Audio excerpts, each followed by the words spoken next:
You're listening to the Talking Headways Podcast Network. This is Talking Headways, a weekly podcast about sustainable transportation and urban design. I'm Jeff Wood. This week we're joined once more by Susan Crawford, author and Harvard Law professor, to talk about her new book, Charleston, Race, Water, and the Coming Storm. Susan chats with us about sea level rise, city solutions, and opportunities to rethink our responses. Stay with us. Today's podcast is brought to you by our wonderful, amazing Patreon supporters. Your support is critical to Talking Headways and Mondays at the Overhead Wire. We really appreciate it. To join this gang of zoning misfits and transportation rabble-rousers, go to patreon.com/theoverheadwire. $2 a month gets you some stickers and a handwritten note. $10 a month gets you one of our transportation scarves. Thanks so much to everybody who supports the show, from the bus drivers to the advocates all around the world. That's patreon.com/theoverheadwire. And for more information on our work and where to find our daily newsletter, the transportation scarves, our Cars Are Cholesterol merch, buy books from the authors that join us on the show at our bookshop affiliate site, or find our audiobook version of Raymond Unwin's Town Planning and Practice, check out the show notes on your podcatcher or visit theoverheadwire.com. Hey everyone, thanks for listening to the Talking Headways podcast, especially through your podcatchers.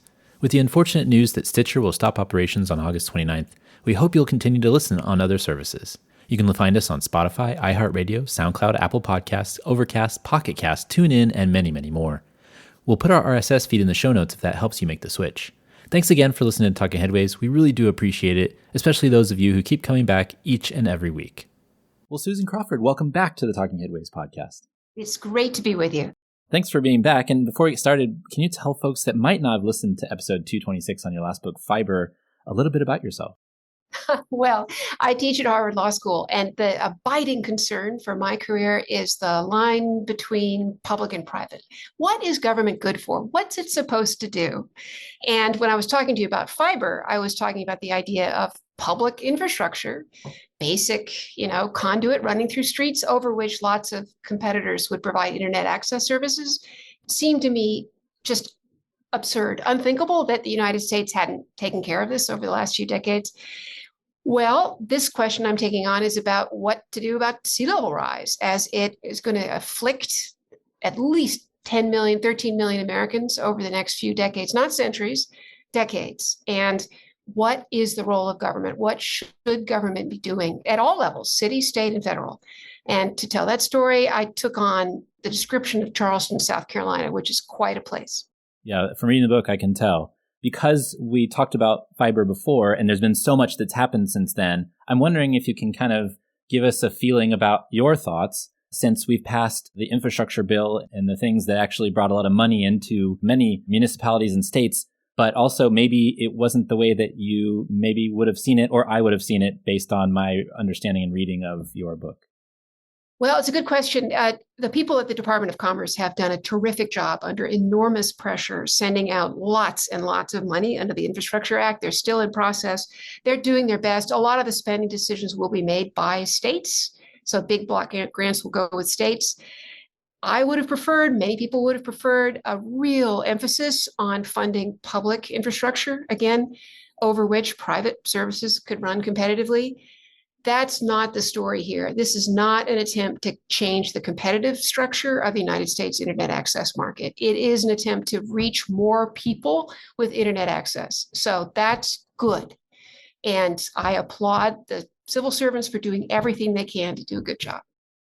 The other thing that was interesting to me since then we chatted and now is that, at the time I wasn't really aware of all the state preemptions that were happening and things like, them trying to say you can't build your own fiber optic network as a city. And your book really opened my eyes to that. And so I've been watching that ever since. And now, there's preemption like mad from states going into cities and things like that in Florida and Texas and all over the place. So I want to just kind of thank you a little bit for, at least a little bit, for opening my eyes to that initial discussion about preemption, because now it's blown up. Yeah, and the National League of Cities has terrific resources on preemption. If anybody's curious, just go take a look how broadly it sweeps, how much is arguably being taken away from cities in terms of their latitude. Look, legally, cities are creatures of their states. Might it make sense to devolve power to cities? Perhaps. When it comes to climate change, it's apparent to me that the decisions have to be made locally, but the money And the overall policy guidance is going to come from states and the federal government. So preemption isn't an unmixed good or unmixed bad. It's all over the place. Well, let's talk about the new book, Charleston, Race, Water, and the Coming Storm. I'm wondering what pulled you to South Carolina specifically. Well, Charleston plays a very important role in this nation's history. Personally, I went there first to go interview Joe Riley, who'd been mayor there for 40 years and was called America's favorite mayor. A very charming guy who never sought any other office, loved his city, mayor from 1975 to 2015. And he's the guy who presided over tremendous growth, explosive growth in Charleston, and also turned the city from a place that had one bad pizza restaurant into a focus of food and culture and touristic emphasis. Right now, when you arrive in Charleston at the airport, they say, "Welcome to America's #1 city." And they've had that ranking for the last 11 years from Travel and Leisure. So I wanted to talk to Joe Riley. And on my way to talk to Riley, I was lucky to be tipped off by a local journalist that it would be good to ask him about water. And I said, "Water?" He said, "Yeah, just ask him about the water." And so that got me started, because when I asked Mayor Riley about water, I kind of clammed up. And it was apparent to me that I stumbled into a very expensive and difficult problem that I didn't understand. And so I spent the next 4 years trying to understand it. It's interesting because I feel like he clammed up because he knew it was an issue and there is not a lot being done about it necessarily. Because why? It's not altogether Charleston's fault. There's a whole set of structures and realities in governance now, and also lack of capacity, lack of money, that drives cities who are dependent on property tax, not to say a whole lot about the ravages of sea level rise. Charleston, to its credit, is trying to develop a water plan so it can figure out where the water is and how to move it around, but it doesn't have the money to do much about it. And Riley, to his credit, had tried to drain the streets of the peninsula, but there was a lot of water to move from place to place, and he made little progress against his 1984 strategic plan for water. So he knew that he'd left the incoming administration in 2016 with a lot of work to do and not very much money. And it's, in a sense, it's nobody's fault. But I thought telling the story of what's happened over the years and who that puts at risk was worth telling. You say there's nobody at fault, but it seems like the people that built on that specific piece of land might be at fault to start with. And you go through this in the history of Charleston. Can you give us a little bit of background of the city and how it was formed and some of its more evil history as well? Yeah, if your reader's interested, there's a wonderful book by Amitav Ghosh, The Great Derangement, which points out that in the colonial era, these very dominant cities were just plopped next to the water. So Charleston and New York were put in places where no one sensible would have built a city.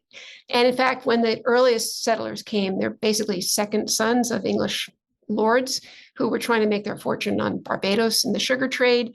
They initially came to Charleston in the late 17th century, funded by investors in England. And those investors urged them really strongly to move 30 miles inland, where it would be a lot safer.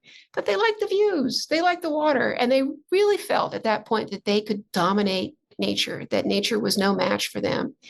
So the founding of Charleston is accompanied by enslavement as well as a colonial attitude. That it was the first and the only of the, and I'm not sure that's right about only, certainly the first of the English colonies to have slaves in place from the very beginning. And enslaved people really built Charleston's economy and filled in a lot of the marsh with rubble and built the city, and were the backs that were broken in the course of making tremendous amounts of money in the rice and indigo trades. And that history, brings us to today as well. I mean, there's a connection to slavery and the attitudes of people in the city and how they're treated. I'm curious about the undertones or overtones of racism and how it connects city planning and the city at large as it pertains to right now. Well, I was fortunate to be introduced to Black residents of Charleston who tell the story in their own words. And what they conveyed to me was that there was a almost sort of benevolent paternalism on the part of the city leaders, not paying much attention to African American residents of Charleston, really feeling that the city knew what was best for them. And it's a city that from the beginning has been focused on profit and growth. And there are very few African American advisors to the city. The leadership is largely white. There are a few Black members of city council, but the people that I spent time with, the Black residents of Charleston who are quoted in the book, said they felt that there was at best complacency and sort of indifference to the fate of lower income and Black residents of the city. But check out the book if you want to hear the words of people who actually lived through that day after day. That's not my experience. That's their experience. We talk about water and the rising tides, sea level rise. Your book scared me probably more than many others. And you know me, I pay attention to this stuff fairly closely. You read the newsletter, you see that I mix in all of the stuff that relates to this.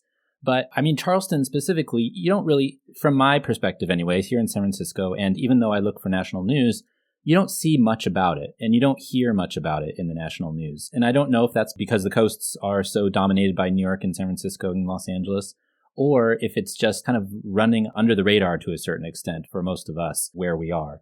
And so I'm interested about this issue of water and the flooding that happens and the amount of change that's happening in that flooding and, how that relates back to what you're talking about, how slaves basically filled in many parts of the city. And now the sea level rise and where the moon is at any given time of the year can affect sunny day flooding, which is another thing that I've seen and heard of before, but I didn't think that it was to this extent.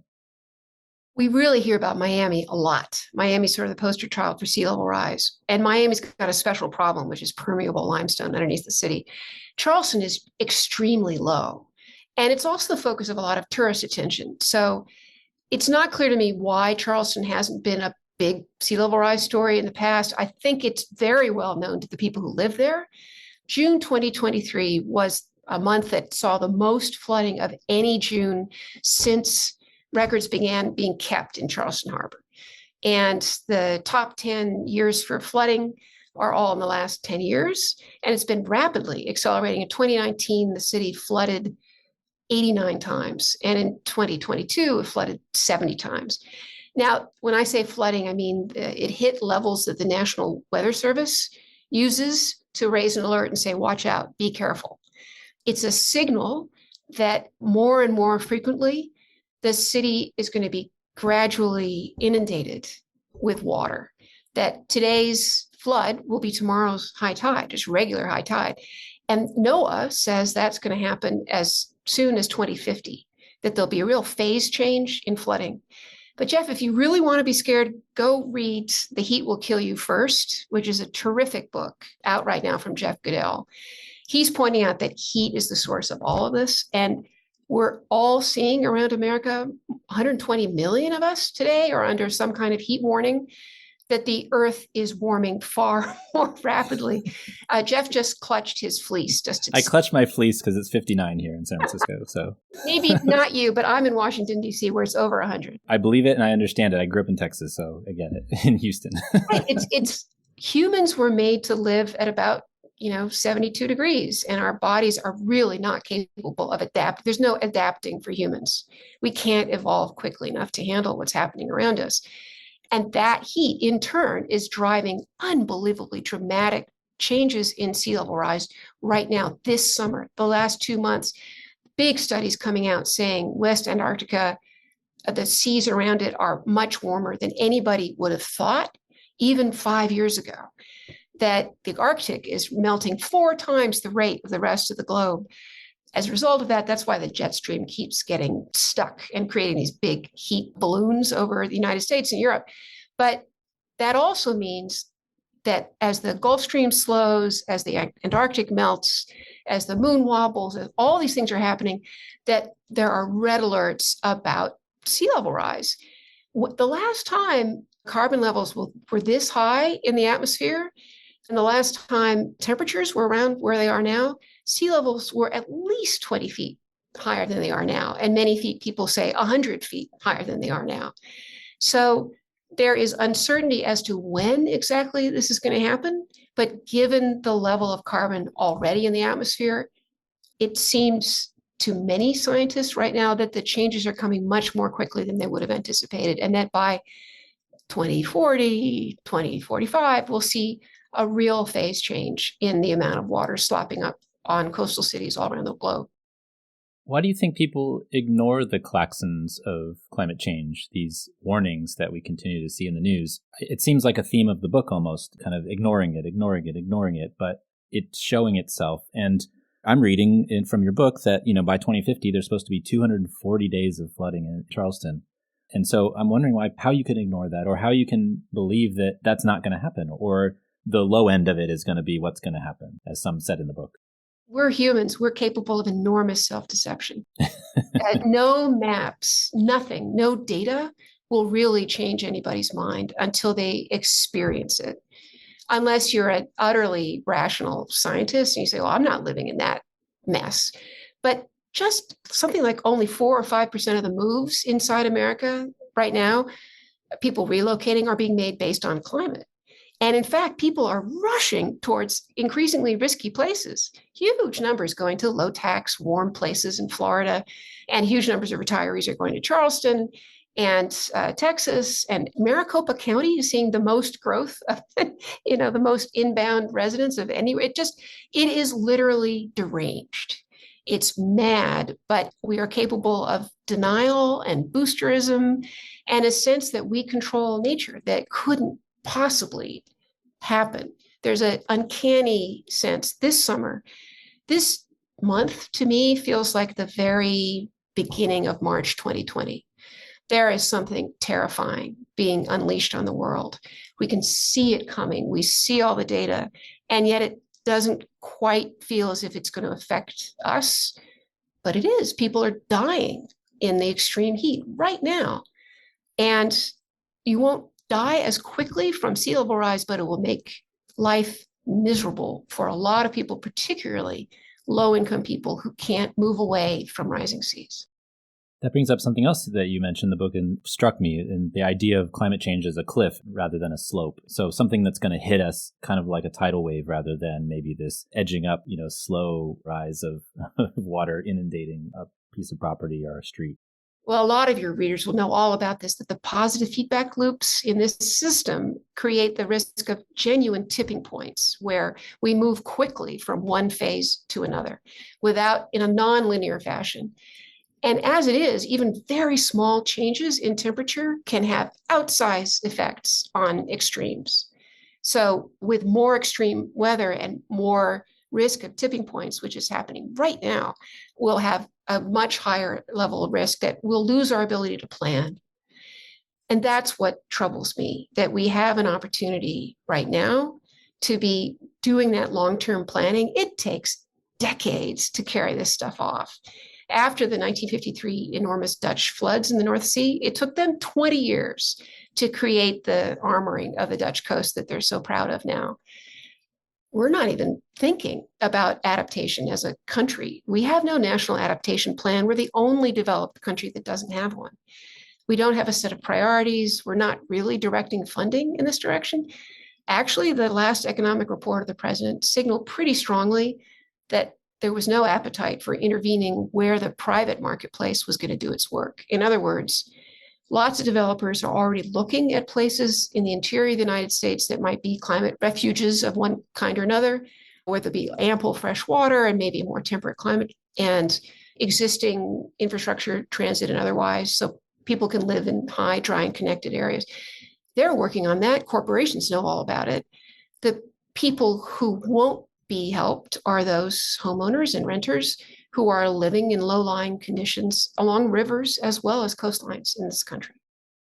The Dutch came to Charleston and gave some ideas, but as it happens when experts come to cities in the U.S., it usually gets watered down by politics. Mm-hmm. Can you tell me a little bit more about the Dutch, and not necessarily the Dutch in the Netherlands, but maybe the Dutch in Charleston? Well, I was really privileged to get, thanks to the generosity of Dale Morris, who's now working for the city as its emergency manager. I was lucky to get access to meetings called Dutch Dialogues meetings in July 2019. And I met with many of the absolutely top flight Dutch landscape architects who came, and I recorded a lot of the sessions and I listened to all their presentations. And what they were saying was that essentially no one should be living anywhere less than 6 feet above sea level in this entire region. And between 6 and 10 feet, maybe a few isolated structures up on stilts, but nothing else. And then the only maybe safe land might be 20 feet above sea level or higher. Well, at least a third of the residents of Charleston right now are living 10 feet or less above sea level. And nobody is suggesting that they move. That was not, the advice of the Dutch in a very real sense was not translated into policy recommendations by the city. They're in a bind. There's a lot of private property. No one wants to be liable for takings claims. So there's an enormous law reform effort and big thinking effort that's needed here. We need to create land trusts to which people could perhaps donate their properties and then have them decommissioned after a set period of time so that cities don't have to keep funding infrastructure in these very risky places. Because here's the bottom line. It looks as if in the United States, it'll take a series of disasters very close in time to each other, or perhaps some coastal cities going bankrupt for anybody to make big moves in response to this issue. That's the problem. It's interesting what's happening now, and we've talked about this on several shows recently. The insurance markets are going kind of bonkers. And right. Here in California and Florida and other places, State Farm and Farmers and others, major companies are pulling out any new policies in those states. Right. They're like, we know that we won't be able to afford it when the next hurricane hits or the next wildfire hits, and so we're done. We're out of here. And so I'm interested how, that private market works. And then also, when that happens, who's left behind? Like you said, there's a lot of impact on people who don't have money versus the folks that do have money. And I think this plays out in your book and in Charleston over time as well. Well, from my perspective, the fact that the private insurance market is leaving should be a big red flag saying don't live there, because this is not a policy issue that's susceptible to insurance. Insurance does nothing but transfer risk. So at the moment, we're putting a lot of risk on the federal government that is the only giver of flood insurance. And that flood insurance program is $20 billion in the red and completely dysfunctional and based on terrible maps, as your listeners have already heard.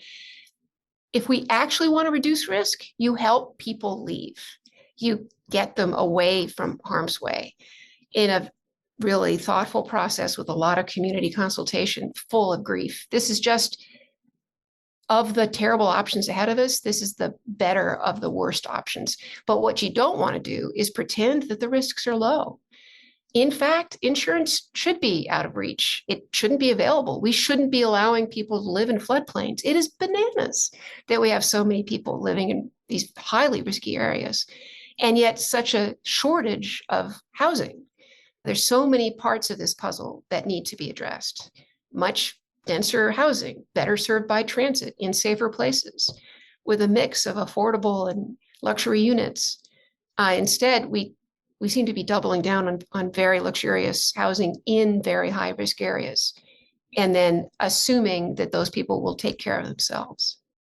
And I hadn't thought about this before. Maybe I did in a way that, we should always be planning ahead for future scenarios in one way or another. But, there was a quote from Alice Hill from the Council of Foreign Relations specifically saying, spending our money before a disaster happens might actually be more valuable than spending it after. And I think that, people don't necessarily think like that. When you spend the money beforehand, you can actually make a plan that keeps people safe and move them to other places if you're doing a managed retreat. But then, and we see this all the time with FEMA and others, they were like, we'll give you money for your house that was just blown down by a hurricane or by a flood. But people basically rebuild in the same spot, increasing the risk even more that it's going to happen because of global climate change. I'm curious what your thoughts are on that, on the idea of planning and spending all that money that would be spent after beforehand. We have more than 30 federal agencies dumping money on disaster relief from one direction or another, sort of uncoordinated too. That's another problem. And Congress is constantly passing bills, sending billions off in response to disasters. We have disaster-driven planning to the extent there's any plan at all. It's just reactive. And we could be spending a tenth of that money and planning ahead for better places for people to live. It's just The legal and political obstacles to that kind of thinking are profound, as they are, for example, with public health. We know that another pandemic is coming, that because of climate change, the animal world is getting much closer to us. Another terrible virus is going to leap into humans, and yet we're incapable of planning ahead for the next one. I continue to be optimistic that the best of us this summer, I hope, provides a turning point, especially as the risks to human life become so obvious. Clearly, we need to have a better way of approaching this set of questions. But what I try to document in the book is Charleston doing its best, overshadowed by a lot of racial history and a certain blindness about how this is treating low income and residents of color in Charleston, sort of shambling forward without much of a plan and grabbing at the one plan available, which is to build a big seawall around the historic peninsula. A seawall that will ultimately be overtopped very quickly by the storms we see coming, and we'll have a lot of Katrinas all across the country. And Charleston's just a useful vessel to tell this story about all the perverse incentives and ways of thinking we have in America about this pretty fundamental issue of keeping people safe. Also, I feel like people that do understand that there's a need to move might actually still want to stay, in part because of the history between them and the people who run cities. So in the book, there's a lot of discussion about places being taken and turned into apartments, or homes being taken through nefarious ways from Black homeowners. Mm-hmm. And they don't want to take the deal and move because they've been burned so many times before, or they know people that have been burned so many times before. They think that this is actually going to be another plan just to kick them out of their property rather than an escape valve for them to actually go somewhere that might be long-term beneficial. And I think that that's an interesting piece of all of this and the discussion that happens all over the country, not just in Charleston, but there's fear and there's mistrust about these whole processes. And so there's something that needs to be done about that specifically too. Absolutely. We have a painful history in this country of relocating people against their will without consulting with them and then rebuilding where they were so that we can make more money. And so who has to move, where they have to go, and what happens to the land left behind is actually the subject of an enormous amount of work across the country. I went to a conference at Columbia last month with 300 people all talking about strategic relocation and how it could be done in a community-based manner. Lots of local experimentation along these lines. The problem is it's all kind of ad hoc and unconnected to the levers of power and the levers of funding. And that leadership, true leadership at the federal level is completely absent. There's no dedicated agency. There's no dedicated funding. There's no real coordination. Nobody waking up every day saying, how are we going to do this over the next few decades? How can we help communities plan together for their own culture and their own people to find their way through this enormous transition? And so that's where I see this book fitting in this entire discussion, that there are a lot of people with the very best intentions who are very aware of this distrust and trying to solve it on a community level, but it's unattached to reality, to the scale of the problem, the scale of the need, the scale of the funding that's going to be required to get this done. You tied each chapter of the book to a person, and I'm wondering if these people represent archetypes of people all over the country. That's such an interesting question. I think they do. They're also real people. Yeah. There's that wonderful book, Common Ground, about busing in South Boston that was written in the 80s. It's a classic. It was created along these same lines, tracking several families and their stories as a way to tell a larger policy story. On a small scale, that's what I tried to do here. And so there's a terrific AME minister, Joe Darby, who's a leading character here. He's the one who told me that Charleston is just like Confederate Disneyland. Yeah, he's also the one who said that there was raging friendliness all over Charleston, and it was a real problem for the city. Raging politeness, sorry, that was his phrase for it. And there's a young entrepreneur who actually left Charleston because she felt there was no future for her there. There's a woman about my age who went to law school at the age of 50 because she wanted to make sure that the interests of Black residents of Charleston were taken into account. And they stand for themselves. They stand on their own 2 feet. They're fascinating people, but they also represent the best of us, the hopes we have for everybody with a belly button deserves to be treated fairly and with dignity and respect. And they have a sense of humor about the way things happen in Charleston, but they also recognize the unfairness around the edges. But it's unfairness at every level. It's turtles all the way down. When the Army is planning these walls around the country, they only look for cost benefit analysis. They're looking for where the biggest payoff is for your buck. Well, because of historic practices of redlining and ways we've treated minority communities for decades in the United States, often the wealthiest communities will not be those where Black people are living. So they don't get protection. It's just because we've decided that's our way of making decisions. And that's wrong. We have to change that. The Biden administration is making some very strong gestures in that direction, but it's going to have to be a much larger effort and also an effort directed at everybody, at all of our coastal cities. And I recognize here, Jeff, talking to you, that it's too large. It's going to be put on the too hard pile, but it seems to me that would be too bad if that happens. You mentioned the Army Corps of Engineers a number of times, and specifically the wall that they want to build. And all I can think about when I hear that is when we used to go on Boy Scout trips to a place where the Corps maybe did something. Maybe it was the Mississippi River and New Orleans levees or something like that. And there's always a diorama of like what it looked like before and then what it looks like now. And then they have a thing where the water rushes in and it shows you how they channeled it and everything like that. And I can only imagine what that diorama would look like for Charleston when they did the seawall. And it's planned to be overtopped so that the city can get more money anyway. Yeah. Well, the Army Corps relies on extraordinarily conservative estimates of projections of sea level rise. They're saying just 2 feet of sea level rise by the end of the century, when the EPA and FEMA and everybody else looks at 5 or 6. And they're also planning that, by the way, Jeff, for the Galveston dike, for the Ike dike. Same conservative planning. And so the risk is we'll spend billions on these walls and they won't work. The one for Charleston was planned the way it was planned because if it was any higher, it would interfere with the freeways that run into Charleston from the airport. And that was just felt to be too expensive. So it didn't pencil out. It's not some larger principle that's driving the creation of these plans.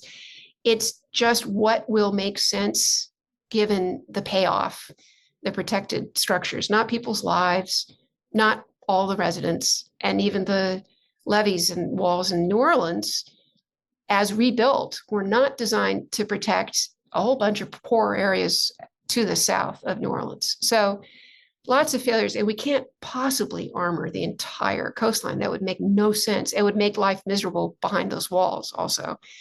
The walls can have all kinds of unanticipated consequences as water lands behind them and then doesn't go anywhere, as your connection to the water is cut off. And as sea levels get higher and higher and the walls are closed all the time, you'd have to, and there are big rainstorms that hit behind the wall, you then have to pump all of the rain out back over the wall into the ocean. So it becomes elaborately expensive. There are lots of foolish things going around all over the country, renourishing beaches over and over and over again. And what is concerning from a policy point of view is the lack of strategy to all of this. Yeah, and even the Dutch are like, we can't do this past 2050. I mean, they're doing that now, right? They're pumping, they're building walls, they're doing all the stuff that, the cities in the US want to do. And they're very good at it. And they understand basically where water should run and not run and relocating people and all that stuff. But even they are saying, according to what's in your book, is that by 2050, we can't do this anymore. And we have to figure out a way to move people closer to Germany. They're looking at a variety of avenues, but at least for them, one of the avenues is moving. It's an option that remains on the table. In the United States, we can't even talk about it as a large-scale strategy option for major cities or minor cities. All we've done so far is move a few tribes, and we've taken decades to do it. And the programs we have don't match the scale of the problem. This is usually an urban planning transportation podcast, and we are talking about urban planning, obviously, but there is a transportation connection to this too. And I noticed this a lot in the book, is that if you have all these days where basically the streets are created so that they can take water away from houses, the streets are flooded and you can't go anywhere. You can't get to the hospital. You can't get to your church. Right. You can't get to the places where you want to go. And so this has a very important connection to transportation that I think that people might miss as well. Yeah, I think people may not know that often streets are used as storage repositories for water, that houses are built up on fill and then the street being lower takes all the water. Well, what if you need to evacuate? during a storm. If you're using an electric car, you'll roll up the windows and then never be able to roll them down again. And the car stalls and you're stuck forever. Then what happens? And we are so reliant on individual cars all over America. Also, having no transit in the Charleston area seemed like a good reason to write about Charleston. It's sort of emblematic of our failure to plan adequately for public transit. Like you, I'm a big fan of public transit, and it was striking to me how difficult it was to move around the Charleston area. But yeah, you're absolutely right. All of these issues, housing, transit, public health, economic growth, everything is tied to sea level rise.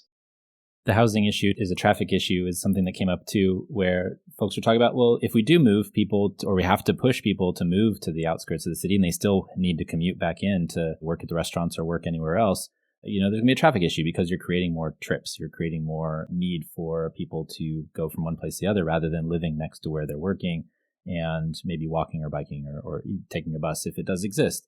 And so that's another thing that comes up is if you're thinking about public housing, if you're thinking about relocation of folks, even manage retreat, you have to think about the transportation related to that because it will be important in the future. Absolutely. And Charleston, like Santa Monica and lots of other places, had a trolley system that was terrific. They took it out. And so now it's all private cars there. It's just starting with some bus rapid transit, and I wish them well with that. But you're absolutely right. This transit issue is at the heart of what's going to happen with strategic relocation. But let's be optimistic. This is an opportunity to plan in a much better way for the future of cities and to perhaps look at places like Buffalo and Minneapolis, places that may be climate havens, and help them build up their transit system so they can serve even more people. I've gotten really curious about Bangladesh, which is facing these issues in advance of us. They're already getting a lot of sea level rise and flooding, millions of people. And they are apparently planning with 20 of their not hugest cities, but larger cities in the upland area to be receivers of refugees. And I'm going to find out whether they're also planning for transit. I hope they are, but that's clearly part of the equation.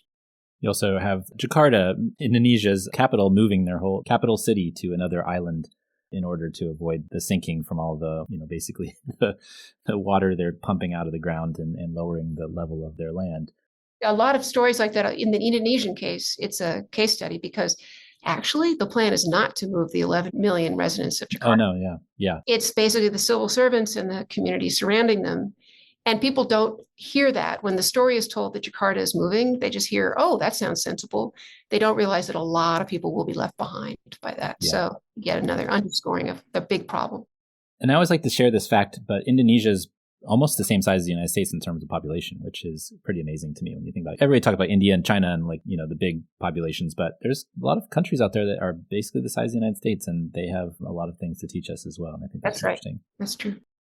I was thinking about the connection you made also. There was an earthquake in Charleston at some point. And so obviously here in San Francisco, I make those connections. And, and I moved here, and I've known this for a long time. And I think a lot of folks know this. They understand that earthquakes are not good, but there's an extra not good about going and living in the marina, right? Mm-hmm. This is something that I would, when I moved here back in 2005 and I moved into San Francisco in 2006, I had friends that wanted to move to San Francisco who were college friends or high school friends. And they said, well, where should I go? And I would say, don't go to the marina. There's a map here. Look at this map. It's a liquefaction zone map. Don't live in any of these red zones and you should be okay. Most of it's bedrock. There's 48 hills here. You'll be okay.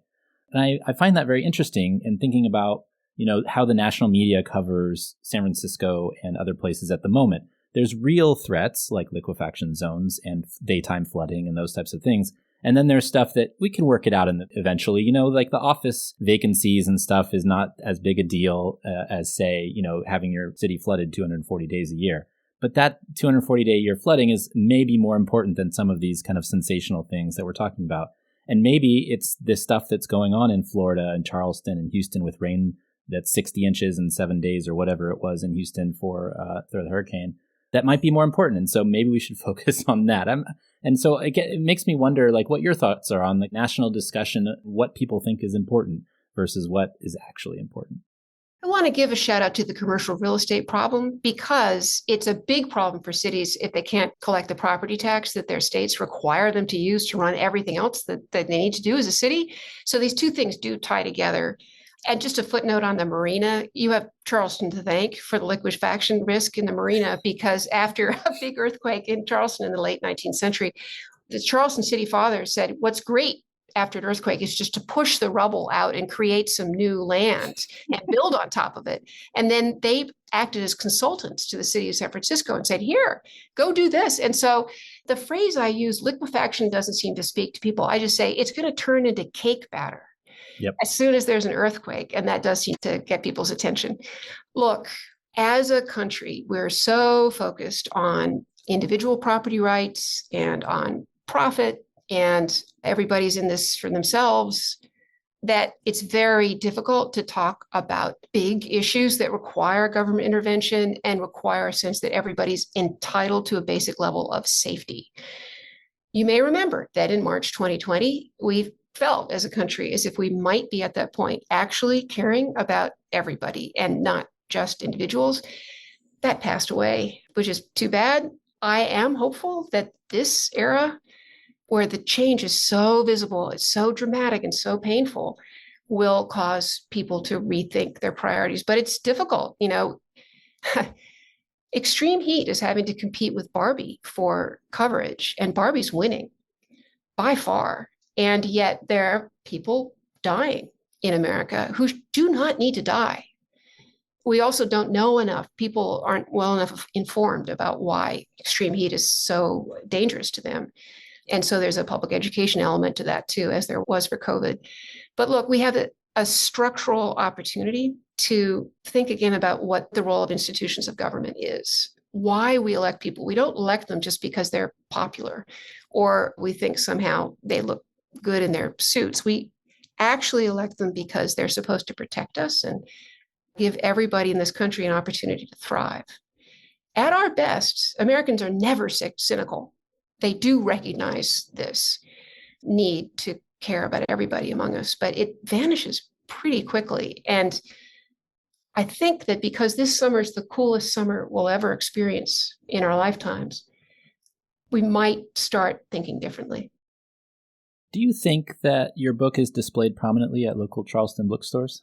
It was when I went to speak about it. They made a big fuss over me, and Reverend Darby and I actually did it. All of my events in Charleston were made jointly with people from the book. And Reverend Darby and I were downtown in the main bookstore, and then many, many, many copies of the book out. So yes, it was displayed prominently. And I'll be back. I'm going to the Charleston Literary Festival to talk about the peril to Charleston.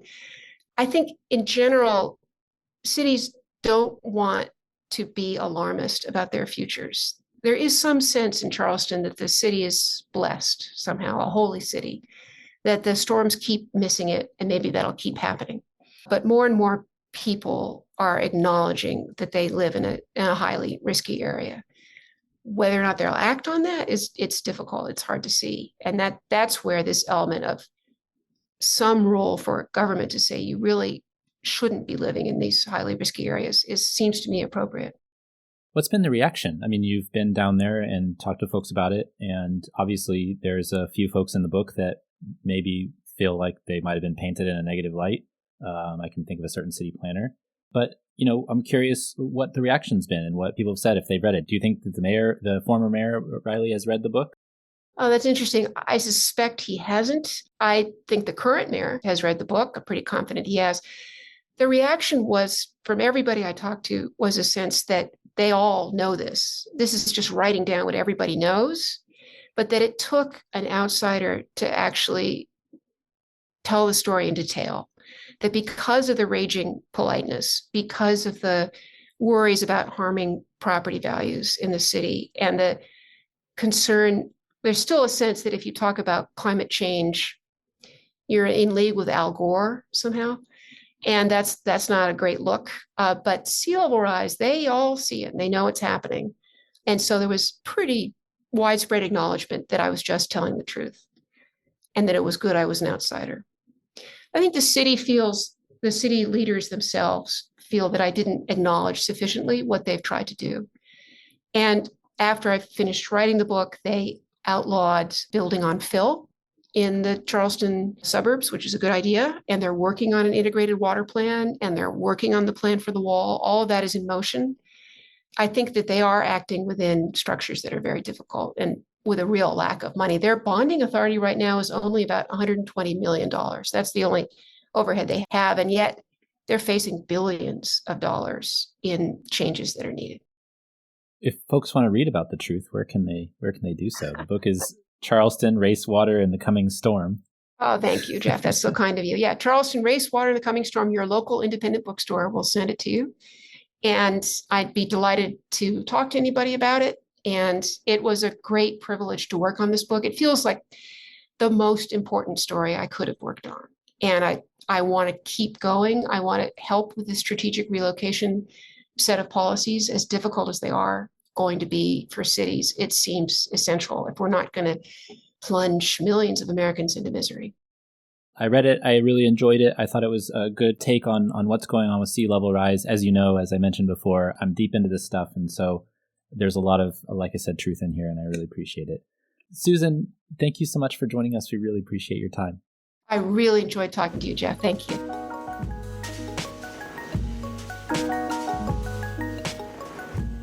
And thanks for joining us. The Talking Headways podcast is a project of the Overhead Wire and published first at Streetsblog USA. Thanks to our generous Patreon supporters for supporting this week's podcast, and you can find out more at patreon.com/theoverheadwire. And sign up for our 17-year-old newsletter by visiting theoverheadwire.com.